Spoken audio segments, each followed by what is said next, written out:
Good morning. We are extremely pleased that you are here. It is good to come together for the purpose of co-creating. Do you agree? Yes. You are knowing what you are wanting? It expands, doesn't it? You like that? So since your desire constantly expands because of what you are living, that means there must always be a new idea that has not yet come to fruition. Is that right? And is that all right with you? Well, you should write that down. So many of our physical friends are in a position where their life has clarified for them that they want something beyond where they are. It may be an improvement in their physical condition. It may be an improved relationship or a missing relationship filled with a present relationship. It may be that they want material things that are more to their advantage, more money, nicer living conditions. It may be that they are wanting a greater sense of fulfillment, a clear idea of who they are and why they are here. But in every case, as your physical life causes you to clarify that you want something beyond where you are, there is always this gap between your realization that you are reaching for something and the actual receiving or obtaining of it. There is always that gap, and we want to call it the eternal gap of life. We want to call it the eternal gap of becoming. We want to call it the natural consequence where a genius, source energy creator, that's you, came forth from non-physical into a physical body with the precise intention of letting the contrast that surrounds you be the basis from which you would come to constant new conclusions of what would make life better for you. And you understood that when all of that happened, that not only would Source agree with you, but the larger part of you, which is still non-physical, even though you are in this physical body, would go immediately and directly to the full essence of what it is you are asking for. Something that is even more interesting to us that most humans miss altogether is that you carve your life out incrementally. In other words, none of you sits down at the breakfast table one morning and writes out your life plan. Instead, it is written by you incrementally. When you're rude, you write a plan that says, I want to be more who I really am when I'm interacting with others. When you're confused, you write a vibrational plan, so to speak, that says, I want more clarity. When you don't have enough money, you write a plan that says, I would like enough money to do what I'm wanting to do right now. When you are sick, your plan says, I want wellness. When you are unsteady, you want to be more steady. When you see your world not in the condition you want it to be, your plan says, I would like the world to improve in this way or this way.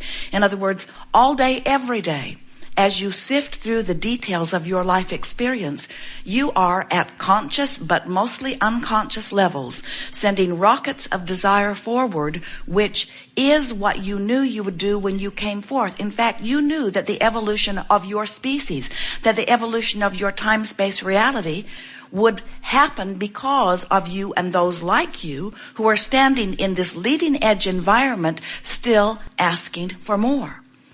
And from your non-physical perspective, you understand that the reason it works so beautifully is because this is a universe that is based upon attraction. So you knew you had to get here and have experiences that would make you ask for or call for the improvement. It's an eternal cycle of life. So the way it works is, from non-physical, you saw yourself here. As you came into this physical body, you see more still. And as you see more, as you see that which you would like to have, Source says you should know, leading edge creator, and so be it. So much so, in fact, we've written a book and given it the best title that we think could ever be given to a book because it speaks to all of this. And the title of the book is Ask and it is given. Now, an improved title, we wanted this one, but they all said it was way too long. An improved title would be, so I am non-physical energy. I project myself into a physical body, and then I weigh the consequences of physical life experience. And from that contrast, I give birth to endless new desires, which source then becomes immediately at one with. Too long? But that really is what happens. In other words, we want you to know that not only when you ask is it given, we want you to understand that when you ask, the larger non-physical part of you literally becomes the vibrational equivalent of what you're asking for. So if you don't have enough money, and you ask for more money all day, every day, as you are sifting through the details of your life experience, you have amassed an incredible vibrational escrow of abundance. But most physical friends do not feel ownership of something until it is manifested into the physical stuff that they can translate with their physical senses. And we want you to understand that everything you see here, your planet itself, how it spins in its orbit with other planets, everything that you know as physical or material was thought first. It was thought, and then it became form. And in like manner, everything that you create without exception must be thought first, and then it is form.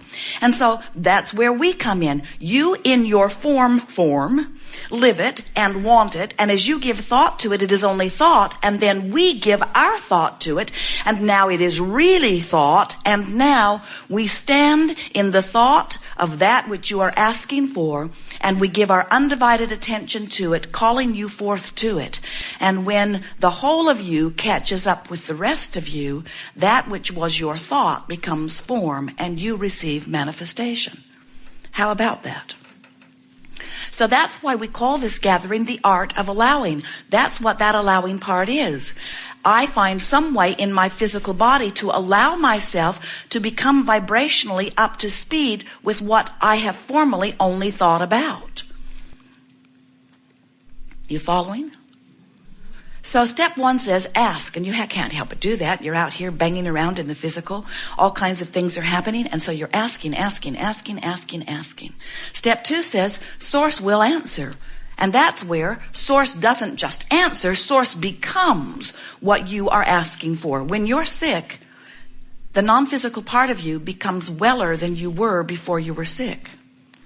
Because your exaggerated sickness has caused you to ask for the specifics of wellness in a way you have not done before. When you are confused about something that you have no knowledge about, and you want knowledge about it, the non-physical part of you becomes knowledgeable about that thing that you don't know anything about. When you see anything that you think would be improved and you offer even the slightest preference about it, the non-physical part of you becomes the non-physical embodiment or non-embodiment, if you will, of that which you are asking for. And so we like to say you're a little bit like a two-headed monster, and we'd like to get both heads going in the same direction.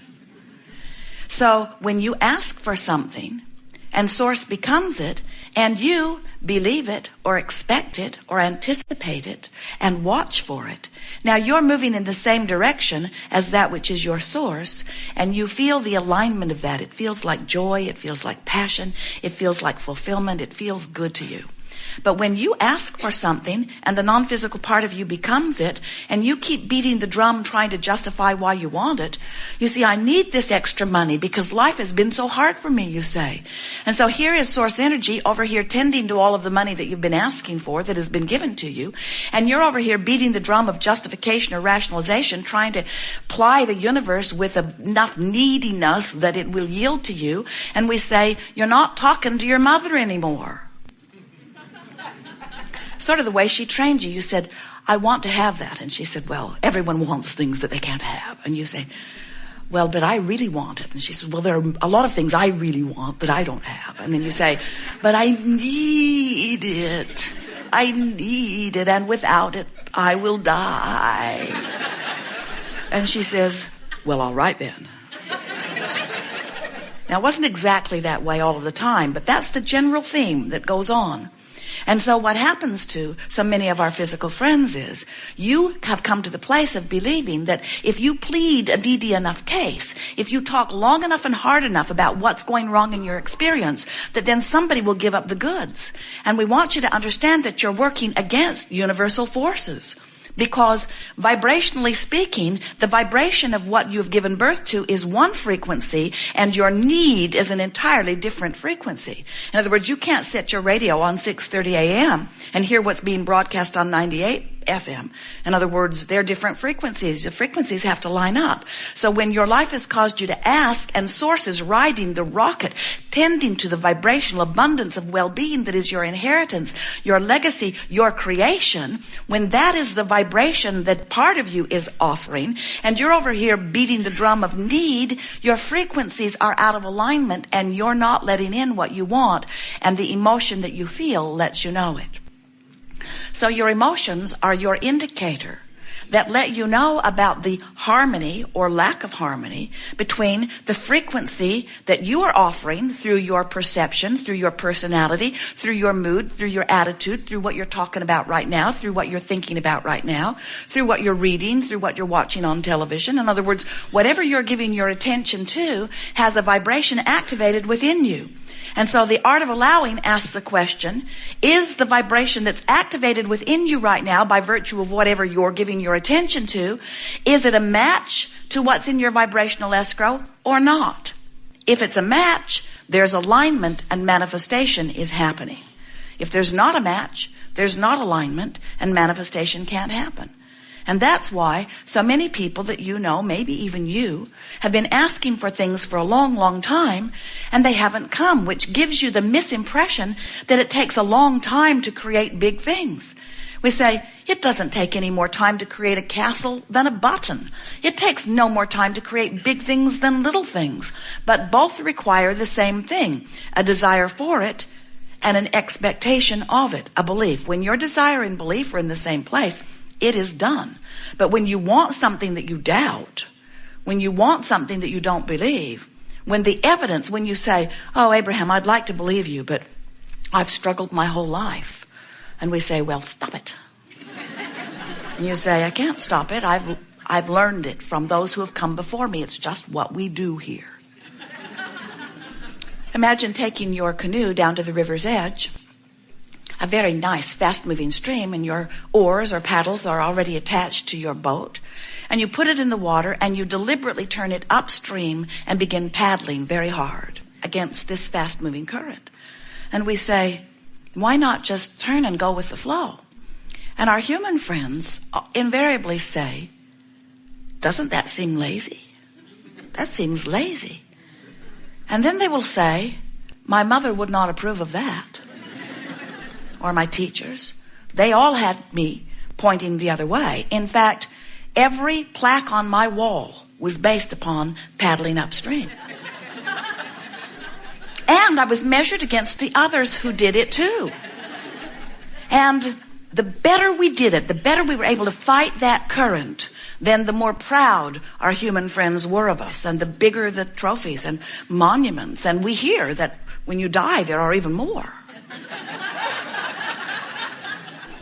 And we want you to know something. In fact, it's worth writing this down. Nothing that you want is upstream. Nothing that you want is upstream. And the reason we know that is because we've seen the cycle of life. We know that source extended itself here into that which is you. And we know that you are asking as a result of your leading edge experience, just like you knew you would, for more. And we know that source is becoming that more that you are asking for and is calling you to it. And so we know the source of the stream. And we know that when you turn and go with the stream, you feel ever so good. That's what positive emotion is. Varying degrees of it, but it's what positive emotion is. And we also know that when you buck that current, it can beat up on you pretty good. And that's what negative emotion is. We want you to understand that there is only one stream that you might be going with or against, but there is only one stream. And when you learn from those around you to go against the stream, then you want to pronounce that there are evil streams, that there are streams of sickness or streams of badness or streams of poverty. We say, no, just one stream. You're just not going with it.